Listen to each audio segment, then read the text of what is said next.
यहाँ रुलाता तो हर कोई है, लेकिन जो आपके लिए रो पड़े उसे अपनी ज़िंदगी से कभी भी अलग मत करना। समय इंसान को सफल नहीं बनाता, पर समय का सही इस्तेमाल इंसान को ज़रूर सफल बनाता है। लोग आपकी तारीफ़ करते हैं तो यह आपकी योग्यता है, और आपसे जलते हैं तो यह आपका हुनर है।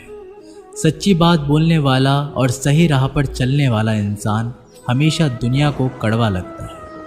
जिसकी फितरत हमेशा बदलने की हो कि वह कभी भी किसी का नहीं हो सकता, चाहे वह समय हो या इंसान। वक्त बदलते देर नहीं लगती और कुदरत अपना हिसाब करती है। ना ही किसी चीज़ का गुरूर करो, हर किसी के साथ मिलकर रहो, चाहे वे आपके परिवार वाले हों चाहे आपके मित्र।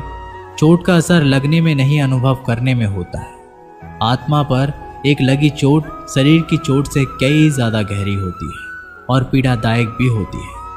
सेवा सबकी करो, मगर आशा किसी से मत रखो, क्योंकि सेवा का सही मूल्य केवल ईश्वर ही दे सकता है, इंसान नहीं। जो दान कर्तव्य समझकर बिना किसी शक के किसी ज़रूरतमंद को दिया जाए, वही सच्चा दान है।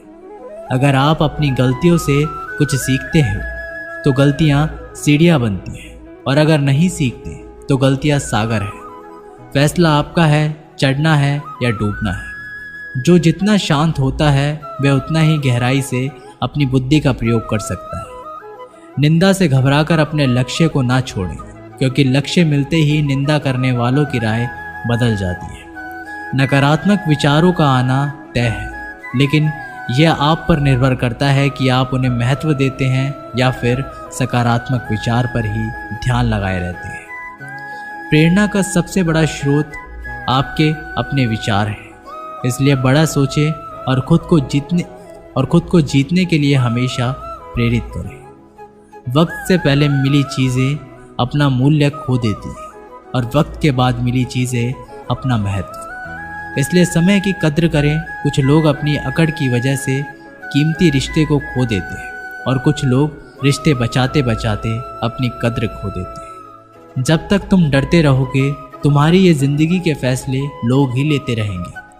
उनके वफादार और कर्जदार रहिए जो आपके लिए अपना वक्त देते हैं। श्री कृष्ण कहते हैं, मनुष्य अपने जीवन को सरलता से जी सकता है, पर फिर भी वह कभी सरल जीवन जी ही नहीं सकता। वह हमेशा चिंताओं में पड़ता है। चिंता से बाहर निकलने के लिए वह चिंता करता है। उसकी सबसे बड़ी चिंता उसका जीवन नहीं है। ये जीवन को बचा लेना चाहता है। आने वाले समय से भयभीत रहता है और गुजरे हुए समय में खोया रहता है। वह हमेशा स्वर्ग की तैयारी करता रहता है। उसे नर्क से डर लगता है। वह जीवन को जानना नहीं चाहता, जीवन को पहचानना ही नहीं चाहता। वो हमेशा मृत्यु को जानना चाहता है। उसने ही जीवन को जाना नहीं और मृत्यु को जानने की कोशिश करता रहता है। इसलिए वो खुद से कुछ करना नहीं चाहता, केवल सुनी सुनाई बात पर विश्वास करता चला जाता है। इसी कारण से ना तो वह अनमोल जीवन को सही तरीके से जी पाता है और ना ही मृत्यु को गले लगा पाता है।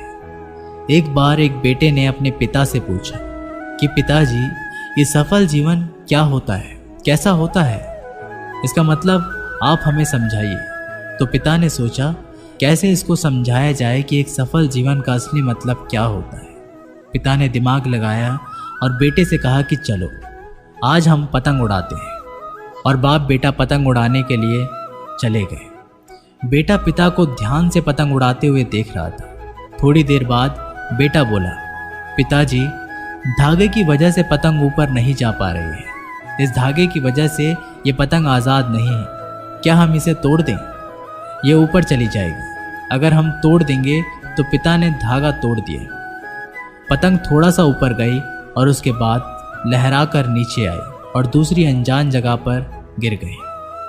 तब पिता ने बेटे को जीवन का दर्शन समझाया कि बेटा, जिंदगी में हम जिस ऊंचाई पर हैं, हमें अक्सर लगता है कि कुछ चीज़ें जिनसे हम बंधे हैं जो हमें ऊपर जाने से रोक रही है। जैसा आपने अभी कहा कि धागा इसको रोक रहा है, अगर हम तोड़ देंगे तो ये ऊपर चली जाएगी।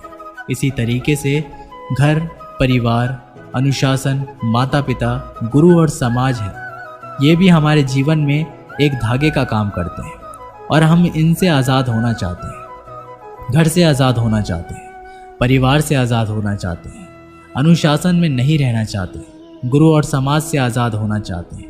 और आजकल देखा जा रहा है अक्सर बच्चे आज़ादी की चाह में घर परिवार को छोड़ रहे हैं, समाज की परवाह नहीं कर रहे हैं, कोई अनुशासन नहीं है। उनके जीवन और उनके गुरु और उनके माता पिता को छोड़कर चले जाते हैं। तो वास्तव में दोस्तों यही वो धागे होते हैं जो हमें उस ऊंचाई पर पकड़े रखते हैं। इन्हीं की वजह से हम ऊंचाई पर हैं। इन धागों के बिना हम उड़ तो सकते हैं, लेकिन बाद में हमारा वही हशर होगा जो बिना धागे की पतंग का हुआ।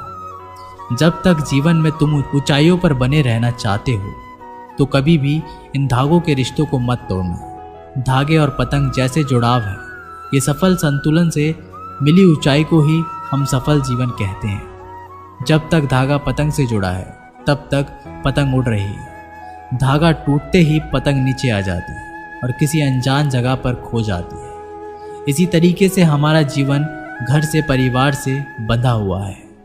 जीवन में अनुशासन से बना हुआ एक धागा है, माता पिता से बंधा हुआ एक धागा है, गुरु और समाज से बंधा हुआ एक धागा है।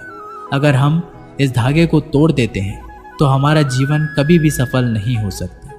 हो सकता है कि थोड़ी बहुत और ऊंचाई हम प्राप्त कर ले, लेकिन उसका कोई सार्थक उपयोग नहीं कर सकते और हम इतने नीचे गिराते हैं, बिना इन चीज़ों के हमें कोई संभालने वाला पैदा नहीं होगा और अकेलेपन में हम कुड़ कुड़ के मर जाते हैं।